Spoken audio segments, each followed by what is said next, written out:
The book of Exodus in chapter 20, verse 8 says, "Remember the Sabbath day to keep it holy. 6 days you shall labor and do all your work, but the seventh day is a Sabbath to the Lord your God. On it you shall not do any work, you or your son or your daughter, your male servant or your female servant, or your livestock, or the sojourner who is within your gates. For 6 days the Lord made heaven and earth, the sea, and all that is in them, and rested on the seventh day. Therefore the Lord blessed the Sabbath day and made it holy." Well, what does the Sabbath day look like for us today? And today I have one of my favorite guests, Dr. Bill Davis, joining us from Covenant College. And please don't mind some of the sounds you might be hearing in the background. I think Dr. Davis is having renovations at his school, and we have a funeral taking place just above my office here. So please forgive all sound things. But Dr. Davis, I just want to say thank you so much for taking the time to speak with us and help us think about Sabbath rest. Well, it's a real pleasure to be with you, Jonathan. The teaching on the Sabbath, I've been doing some kind of teaching on it for over 30 years in one context or another. And it coincided, the beginning of teaching it coincided with having to make choices as a parent for what we would do with our children. So my wife and I, a long time ago now, we had a toddler. And so what did we want for the toddler? And I think you probably wanted Sabbath rest. Well, we wanted Sabbath, true. From your toddler. But it was, what we wanted was for him, because our oldest is a boy. So when it was just him, we wanted him to grow up to look forward to Sunday being the best day of the week. Yeah. And we weren't sure how you get there, but when he was 2, we started what we thought would be a campaign to convince him to look forward to Sunday and not to see it as a day of dreariness. Right. And so even at the age of 2, he had very low-level chores, like put your dirty clothes in the hamper kind of chores. Right. But so 6 days he labored, and on the 7th day he had no chores. He could leave his socks on the floor. Yeah. And then 6 days he could have Cheerios or Wheaties, but on the Lord's Day, he would be carried from bed to the breakfast table, where there'd be some disgusting chocolate frosted sugar bombs cereal. Disgusting to you. Right. Fantastic to him. Right. Fantastic to him. So even, he can't remember a day when Sunday wasn't structured as a day of delight. So it was a day when someone else did his chores and he had sugary food and no limits on things, and he got to go to church. So every once in a while you have an event where you think, wait a minute, we got something right. And we were putting him to bed. We had a ritual for putting our children to bed. What was the worst thing about today? Yeah. What was the best thing about today? Let's pray. Yeah. So we'd pray, we'd sing Jesus Loves Me, and we'd turn the light off and hope that was the end of it. Well, you know how parenting goes.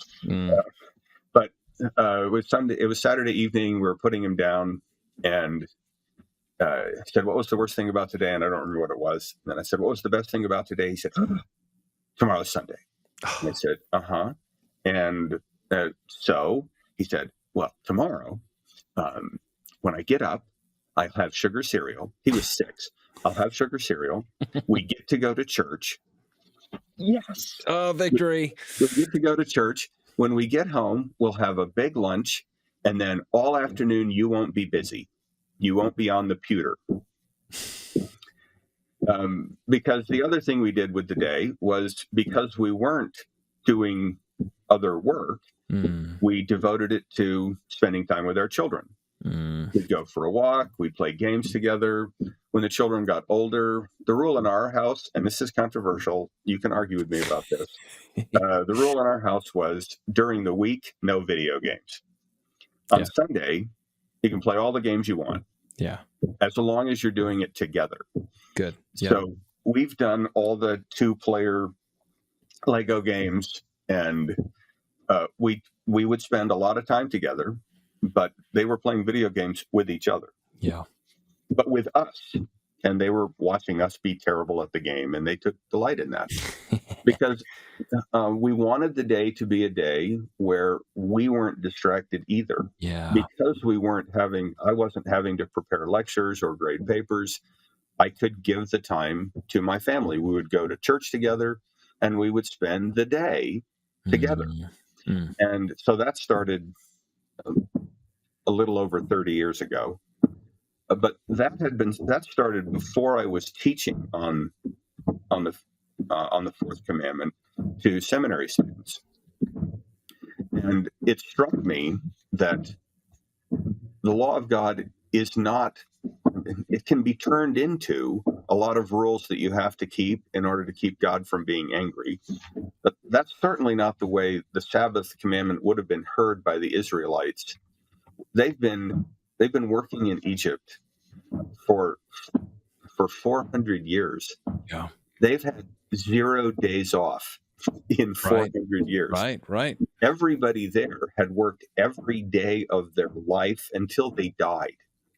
And so then they're delivered from Egypt. They go to the mountain of God, and they hear the voice of the Lord from the mountain say, 6 days shall you labor and do all your work, but the seventh day is the Sabbath. On it you shall do no work. None of them said, okay, what exactly do you mean by work? Does that start at sunrise, or does that start? They weren't asking any of those questions. They're saying, you've got to be kidding. Yeah. I'm only working 6 days out of 7. There's a day that I don't have to work. That would have been mind-boggling. And I think it's all the more important for us now, because while we're not slaves in Egypt, we are certainly in the thrall of a culture that thinks that if you're not currently producing something, you're a drag. Right. You're a waste of oxygen if you're not being economically productive right now. You're awake. What are you doing? Yeah. We need help to be reminded that 6 days is enough. And so what we wanted our children to understand, and then we had to live it, like you've learned this yourself, that if you want your children to believe something, you're going to have to live it first. You've got to do it. Yeah. You've got to do it. And so we were abstaining from all of the labor for which we were paid. Yeah. My wife and I both. We're just not going to do that. And so the children saw that. The children picked up way more than we expected. One of the things they got was, if you're going to take all of Sunday as a gift from the Lord, that you don't need to. There isn't anything you need to do that couldn't have been done so 6 days is going to be enough. But it's 6 days of diligent work. It's not 6 kind of days. So you work hard, and if there's something that's due on Monday morning, it's done on Saturday afternoon. Yeah. So that you're not thinking about it on Sunday because it's due on Monday. Right. So, and they had to put that on because we were on Saturday at lunch, we'd say, so is your homework for school on Monday morning done? And they, well, right. So you need to get that done. So you can enjoy your Sunday. We're not working on it tomorrow. Having the 1 day of rest in 7, that is a rest from the servile labor. The theoreticians talk about the distinction between there's work that you do that is delightful in itself, and then there's servile toil. Well, I really love what I do as a college professor. Sure. But it's what I must do. I have a contract. It's expected of me. I couldn't decide not to do it and keep my job. And even though I don't find it miserable, it still counts as the labor that the Lord has given for me to do 6 days. but then not on the seventh. Right. So on the Sabbath, I don't have to do those things, and I guard it jealously, and my children do too. Now, my children are all grown and live elsewhere. That's also parenting success, by the way. Your children have Have the finished college freedom to and move. they live somewhere else. Pay But their own insurance. they do, even now. However, because for them, Sunday was the day that we did things together. We worshiped together. We ate together. We played together on Sundays. Even now, like yesterday, today's a Monday, yesterday, spent 2 hours in the Skype call. It's not Skype anymore. Skype has been retired. Zoom. But for the last 8 years, every Sunday afternoon, the children and their parents get together to talk about their lives on Zoom or Skype or Google Meet, whatever it is. So we have an electronic family meeting. Yesterday was 2 hours. That's fairly typical, where we learned about their lives. Even though they live in other parts of the country, they look forward to, this is every Sunday, they look forward to a chance for us to get together. Yeah. And I think that the rhythm that was established when they were very small people was Sunday's the day that we worship together, and then we spend time together. I don't think that they would make it a priority, and I don't know that I could make it a priority to have Sunday be a day for this kind of family delight if it hadn't been established early and been guarded. Yeah. So that's what I've been teaching about the Sabbath as a source of delight, of family delight, but then also for the church. I will say that one of the features of Sunday that my children remember is that you weren't allowed to criticize the sermon until 3:00 in the afternoon. And when your father's a college professor, criticizing the sermon, that's natural contact sport. And so, but it's also how you impress your dad, that you noticed the theological mistake that was made, or the ham-fisted exegesis that just happened. I feel for your pastors.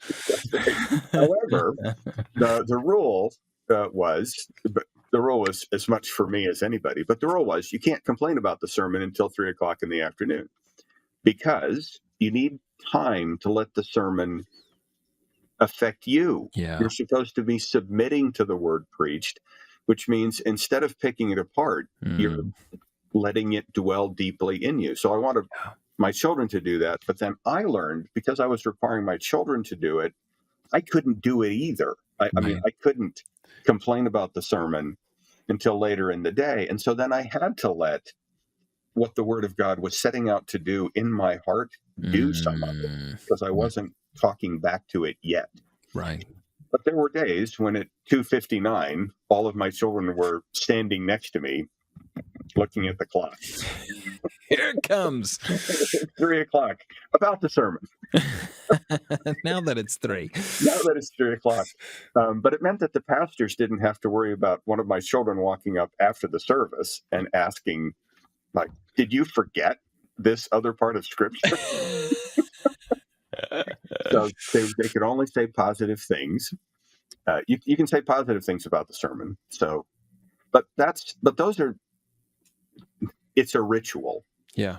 Rituals are repeated, thick practices that we do together that tell us who we are. Yeah. It's what the Sabbath always was. It was supposed to remind Israel who they belonged to. So it was a ritual in that sense, but rituals aren't bad. Think about the rituals involved with a baseball team. Right. All of the things they do over and over again that reminds them that they're a team. Right. And that we're, and some of them are things that you do even though you're not thinking them. You say encouraging things after they strike out, or they commit, your teammate commits an error, and you say, "Well, get the next one." These are rituals, Yeah. but they're really important for establishing who we are as a community. And the rituals that go with worship are certainly important, and you can only do those when you're physically in the place with those other people. So you can't build a church with digital bricks. I just learned this from you. You also can't learn the rituals of the life of Christ together if you're not physically next to each other. Right. And I think the Sabbath also, the Sabbath observance, the gathering together for worship that, Hebrews 10 encourages about that. It says, look, don't set that aside. It's utterly crucial to the formation of the community, and your soul is significantly shaped by the community around you, shaping you. So the words of encouragement that they give are one thing, the words of gentle rebuke that they give, and they're usually gentle, but it's like, we're curious about this. I've been trying to convince my philosophy students that we don't critique things, we do appreciation and wonder. I appreciate this. I wonder about this. The compliment sandwich. Right. So, but I think you get a lot of appreciation and wonder from people at church. Before the service, after the service, they notice something they like. They have a question about something they don't understand. These are all extremely important character-forming rituals in our life, and Sabbath observance, observing the Lord's Day as a day set apart for the worship of God and for rest. That ritual part has been, it's been important to me. It's been really important in what my family has been. And I think that having this shared understanding of what Sunday is for, a day to remember that we don't work until we die, that our value is not found in what we produce. That those are weekly reminders that that's not who we are. Yeah.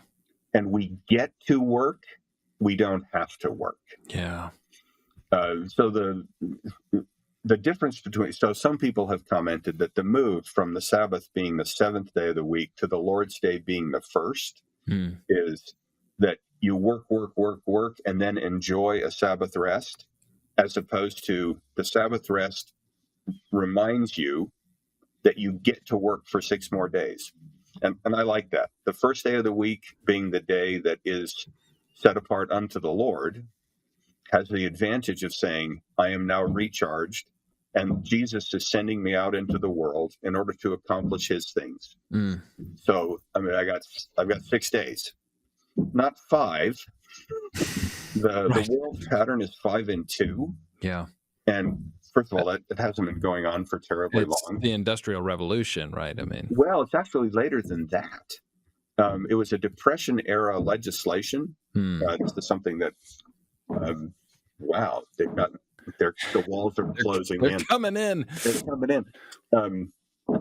No, it was in the 1930s. In order to increase employment, they started the 40-hour work week.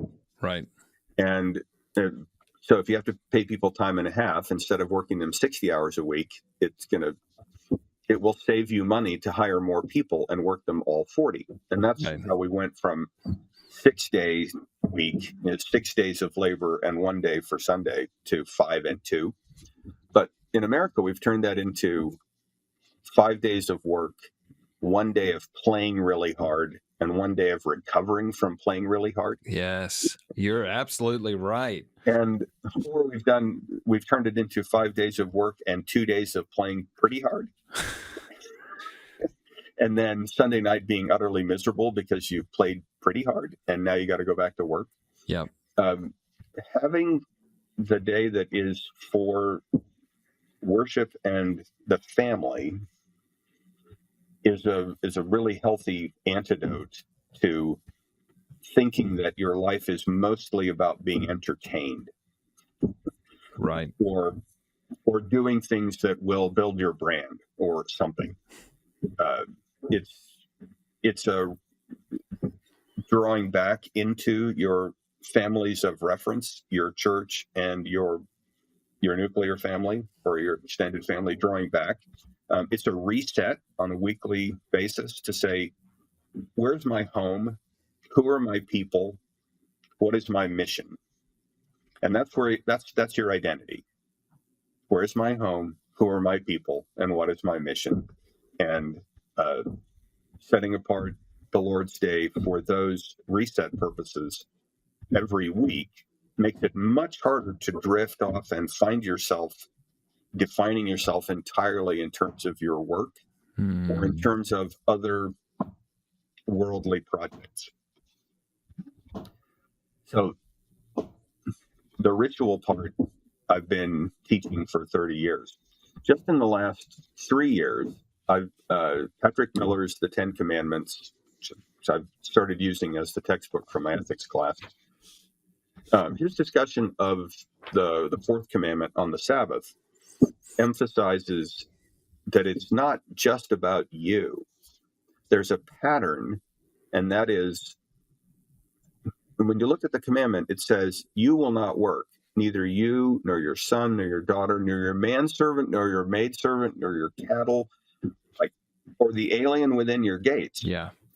And the emphasis there is no one's going to work. And the principle is that the vulnerable who could be required to work, your servants, your animals, the strangers who are dependent upon you, the Sabbath principle is also release for the weak. And that shows up in other places. In particular, it shows up in Deuteronomy 5 when the law is when Moses gives the law again in Deuteronomy 5. Yeah. This time, the reason for not doing any work on the Lord's Day, it's not because in 6 days the Lord made heaven and earth. Yeah. In Deuteronomy 5, it's because you were slaves in Egypt. Remember that there was a time when you were exploited for your labor. Yeah. Don't be like that with the people who are dependent on you. Yeah. And that struck me because I have thought about the Sabbath largely in individual personal terms. Sure. It has been such a blessing to me to know that I'm going to work 6 days and then have a day that is not about trying to keep up with the tasks that I have. Yeah. It's a day to reflect on God's goodness to me. But I've always thought about it mostly in personal or family or church terms. But I didn't think about it in terms of all the people that I was forcing to work or could be forcing to work, and the people who were kind of at my mercy as an economic player. I don't have employees. I don't manage a large portfolio of anything. And yet there are people who are affected by my choices. And so I'm because of that, more careful not to require other people to work on Sunday to make it possible for me to go out to eat. Right. If other people invite me, I'm not going to say, well, no, that will offend God if we go Come out to my house. No, it's going to be like that. It'll be, what can we do together that isn't making it more attractive for other people to work? And so I don't have a problem with people earning money on Sunday. I don't have a problem with that. Right. I think it's too bad. And I think for people like you, pastors, you're going to do a lot of work for which you are paid on Sunday. And I think the challenge for people who find themselves in situations where they must work on Sunday, and there are a lot of people in those where it's not really an option, it's important, one, to make sure that you're there for worship. Some shifting of your work schedule may be necessary, but you want to be there for worship. But then you also want to carve out another time where your family can take delight in each other. Yeah. And that's fairly hard to do when you have children who are in school.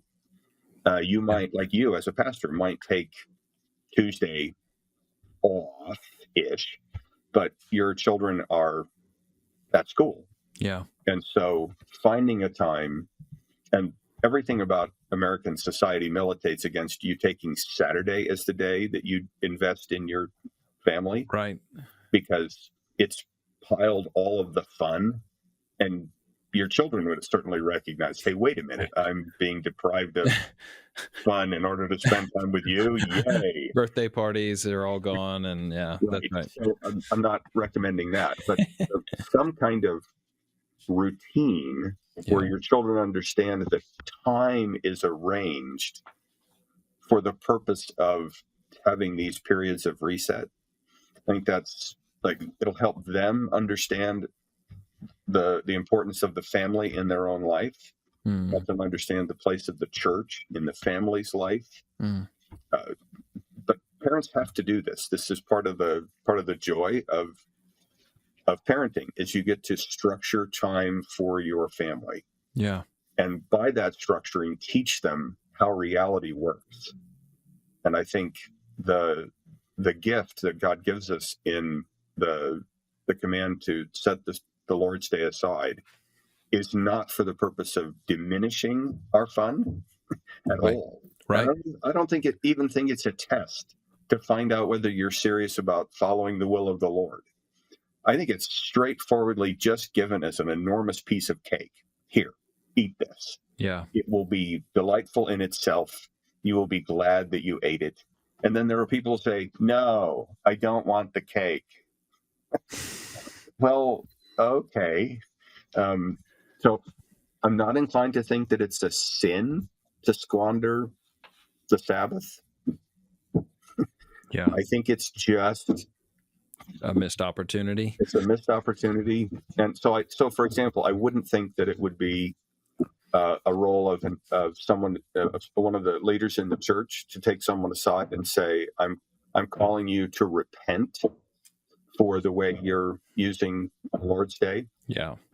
So I think people that are habitually absenting themselves from worship, you might take them aside and say, this is a discouraging sign about your relationship with the Lord. Yeah. But it's still not the same thing as a sin. I don't think it's breaking God's command.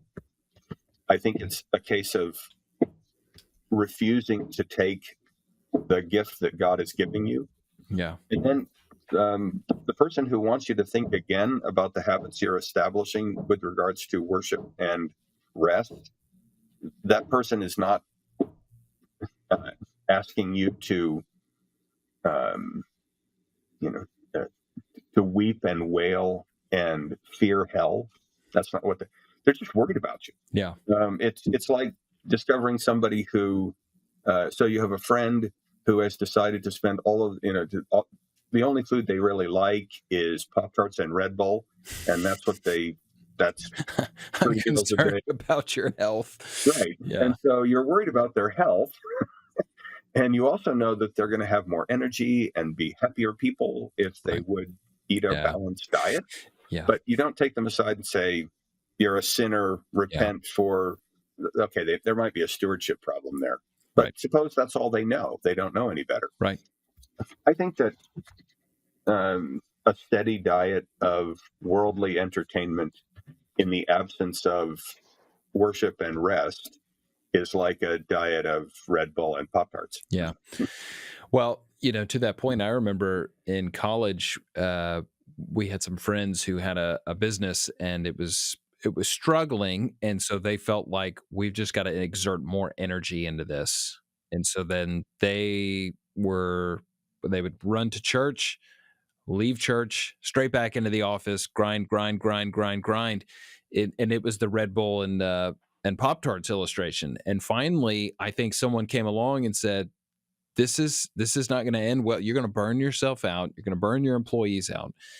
And finally, I think the owner of the company or whatever it was finally said, this isn't working anymore. We're going to take Sunday, and that's going to be our time. We're going to rest. We're not going to do the work stuff. And you would think, oh, you've lost a whole day of productivity. Well, the business ended up getting blessed because of that. Your employees are now recovered and rested and have had that, there's more mental capacity and space, and to your point, this is, it's what Jesus says. Man was created for the Sabbath, not the Sabbath for man. Did I get that right, or did I say it backwards? Anyway, No, the Sabbath was created for man. For man, yeah. It was for our good. Right. That's the point. So here's my question.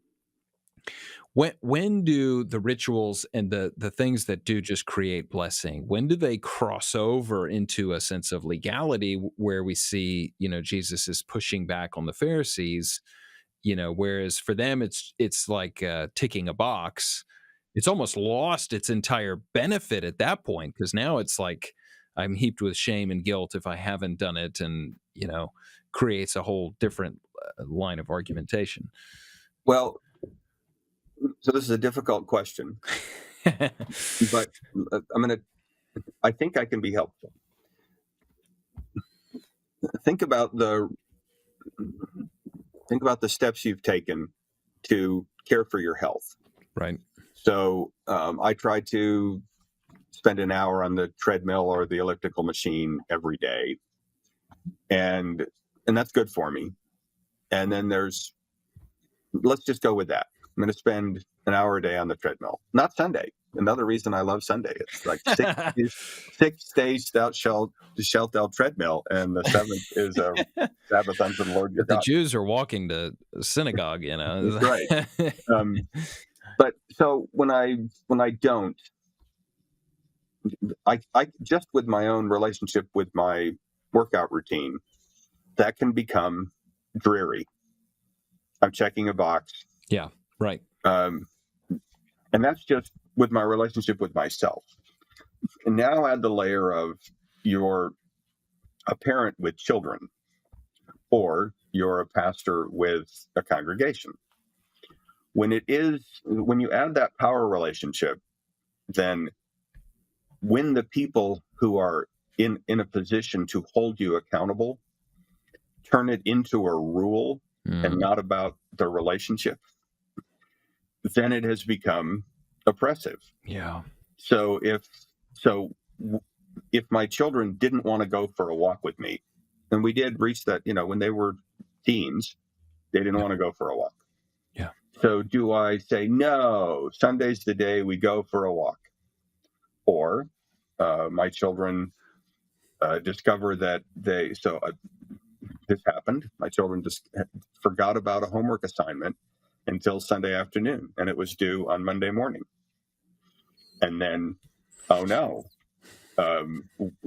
would it be a sin for me to do the homework assignment right now? Or should I just get an F on the assignment? Well, in that case, I said, I'm going to support you no matter what you do, because the opportunity to rest on this day is a gift. And it could be that the assignment that you're supposed to do is really important for your educational development. And it could be that your grades are not an idol, and you really, you need to stay eligible for sports or something. I'm going to leave it up to you.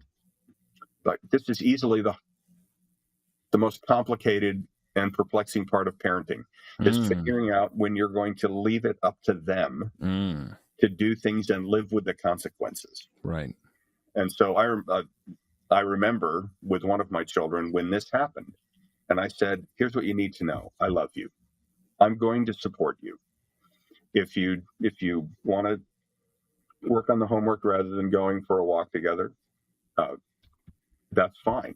It's your choice. If you decide you want to go for the walk and just get a 0 on the assignment, I will support you in that as well. I won't be angry about your grades. I'll quietly be kind of happy that you thought time together was more important than your grades. Yeah. And I told her that. I told her all those things. And then she decided that she just didn't want to be the kind of person who was worshiping her grades. So she didn't do the assignment. She went for the walk. She was sort of grumpy on the walk, but we did the thing together. And looking back on it years later, she was able to say, the grade didn't matter very much. Right. Maintaining the relationship and doing the things that we do together, that's what she valued. Yeah. So I think when it's about the relationship and not about keeping the rule, I think it's not oppressive. Yeah. I don't know exactly how to word this, but just while you were saying all this, I was thinking, where's the line for how much is too much in terms of playing, resting? I think everybody's always looking for the line. How far can I go before I cross and maybe that's not even the right way to phrase that question, but this is like moderation? Is it, I certainly, I've definitely underlined your concept of rule versus relationship. And I think, that's a really helpful prism through which to look at certainly something like the Sabbath. But we are a culture of excess. There's gonna be an excess of rest or an excess of play or even your point of the 5 and 2 days. It's like I gotta get all my play in, and I'll stay up all night if it to feel like I've had this sense. So I mean, just in your own thinking and your own time with family, how do you sort of negotiate that? And maybe it's a simple answer, but I don't think, yeah. So you're right. We want to have lines. We want to have rules to follow, because the nice thing about rules is once you tweak them and get them right, you can stop worrying about it. You run right up against the rail. That's the rule. Right. I'm going to. It's clear. It's defined. Yeah. I think you want to be asking, especially when you're a parent, but you might take the season of being a parent and recognize that because you're having to indwell what you're asking your children to live, you should be developing habits of asking yourself. When you have children, you say, are they finding this delightful? And they'll tell you. You'll be able to tell that even going for a walk, now they're 13 years old. Right. Going for a walk isn't nearly as much fun as it was when they were 6. You're not cool anymore. And you're not cool. So then you have to find other things that they want to do. What do you want to do? Well, we want to play video games. Okay, we'll play video games. I want you to look forward to this day as a day when we're going to spend time together. Yeah. And now we don't play video games. We share YouTube clips. And we play the game where you share a YouTube clip and nobody criticizes it. They just say, "Oh, I like that about it. Here's one that just occurred to me." So you learn about each other's life by watching YouTube together, and it's really fun. But I think it could become stale if you develop something that worked with a 7-year-old, right, and maintain it all the way. Right. Yeah. You want to be, if it's about the relationship, not the rule. And if the gift is rest, the gift is worship and rest, because the Sabbath, when it comes to the Israelites, it wasn't just go sleep all day. It was gather in solemn assembly, remind yourself what matters. You are my people. You've gathered together to hear the word of the Lord. That's what we get to do. That's what you get to do. You get to bring the word of the Lord to us. Yeah. But we gather together to sing praise to the Lord, to confess our sins, to hear the word preached and applied to our lives, to celebrate the sacrament. So we're reminded about what matters most in the world. And with that, God promises you're not going to need to spend the rest of the day being productive. You get to spend the rest of the day resting in my provision for you, resting in the community of believers, and resting in your family. And that should be delightful. So you want to be watching, do your children find this delightful? And if they aren't, then you might start thinking about what you're doing on Saturday. Right. It could be that There's an imbalance usually. Yeah. so yeah, if you're going to bed at 2 o'clock Sunday morning and going to the 9:15 service, You- you are not at your best. And you might find like of all things, you might find the worship of God together with his people a burden. But it's probably a burden because you went to bed at 2 o'clock in the Yeah, morning. yeah. I do see a few people yawning in morning Right. So services. Yeah. I think I think there's no way to be excessive in resting when the Lord has provided rest. So, but then take steps to make sure that you can drain that cup of rest completely, which means getting a good night's sleep before going to worship the next morning. Yeah. And then probably you'll go to bed at a sensible time on Sunday evening. Or maybe you'll take a nap. In the Dutch tradition, they are very serious Sunday afternoon nappers. That's part of the continental observance of the Sabbath, is making sure you get a nap on Sunday afternoon. It was my dad's favorite thing about being in the Christian Reformed Church is we are going to take naps on Sunday afternoon. That was when I was growing up. When my dad was setting the rituals for us, we took naps on Sunday afternoon.